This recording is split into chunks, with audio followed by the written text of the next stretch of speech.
We're going to learn Perek Tes, Mishnah Gimel. This Mishnah will have three parts. The first part of the Mishnah is that if a person builds or buys a new home, or if a person buys new utensils, unlike in the previous Mishnah where we learned of things that benefits two or more people, these are examples that only benefit one person. Then he makes the bracha of Baruch Atah Hashem Elokeinu Melech HaOlam Shechiyanu V'Kimanu V'Higiyanu Lizman Hazeh, that Hashem kept us alive and in existence and brought us to this time.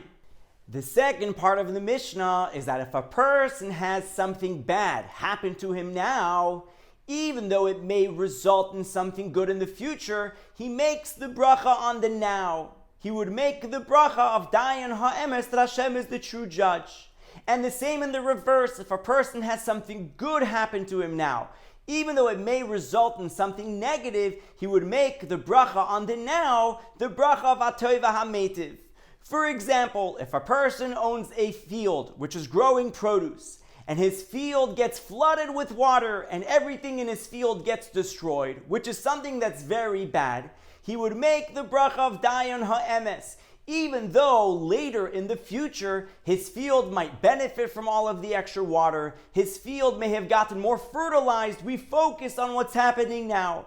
And the same thing in the reverse, if a person is walking down the street, and they find a lost object, which is something that's very beneficial to him and to his family right now, then he would make the bracha of Hatoiv v'Hameitiv, that Hashem does good for him and good for others, even though in the future it may become something bad, because if the king were to find out about it, the king may confiscate this item from him, and he may even punish him of suspecting him that maybe there are other things that he found. The third part of the Mishnah is that a person should not cry out and daven to Hashem for something that has already happened in the past, because that is considered a tefillas shav, a tefillah that's in vain for no reason. And the Mishnah gives two examples. Example number one is that if a person's wife becomes pregnant, then after 40 days, he should not daven to Hashem and say that it should be your will, that my wife should give birth to a boy, because after 40 days, the gender of a baby has already been decided.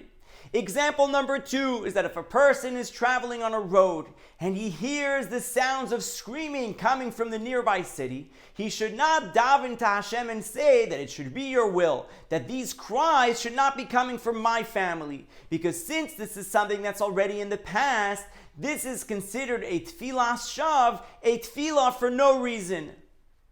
We are now going to read the Mishnah inside. The first part of the Mishnah, Bana Bayis Chadash. If one builds or buys a new home, Vikana Kelim Chadashim, or he bought new utensils, then Omer, he says, Baruch. The Mishnah doesn't say these words, but he would continue, Atah Hashem Elokeinu Melech HaOlam Shechiyanu V'Kimanu V'Higiyanu Lizman Hazeh, that Hashem kept us alive and in existence and brought us to this time. The second part of the Mishnah, Mevarech al hara, one makes a bracha on the bad. The bracha of Dayan Ha'emes, Me'ein HaToiva, which is a source of the good, even if this bad will then result in something good.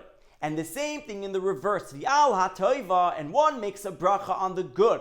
The bracha of Hatoiva HaMeitiv, Me'ein hara, which is a source of the bad, even though this may result later in something negative. The third part of the Mishnah, Hatzoyek, someone who cries out and davens to Hashem, Lisha'avar, for the past, Harei Zoi Tfilas Shav, this is a tefillah for nothing.